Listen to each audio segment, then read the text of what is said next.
course, there's this fear. We all have this fear when we're making anything. Will anybody be interested? Especially when it's about sort of nothing. Yeah. You know, when I make a film about Iraq, I know Iraq is Iraq matters. You know? But when I make a film about some bloke for 3 days, you know, it doesn't matter in the same way. So it's scarier.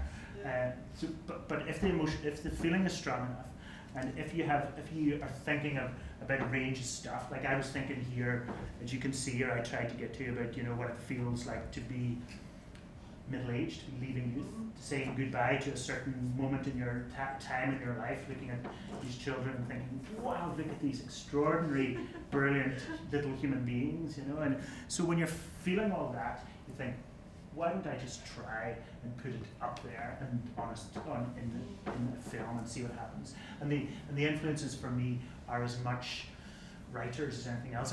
Do many of this poet Frank O'Hara, who appears here briefly, his style of poetry, he was writing in New York in the 1950s and since, and he called his poems "I did this, I did that" poetry.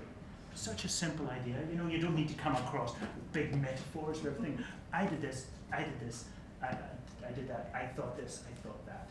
And that was, I love the poems, and they're funny as well. And I was just really encouraged by that approach. And to kind of transcribe, it's a kind of transcription approach. And as long as you're honest enough, then maybe you can get some feeling into it which other people might identify with.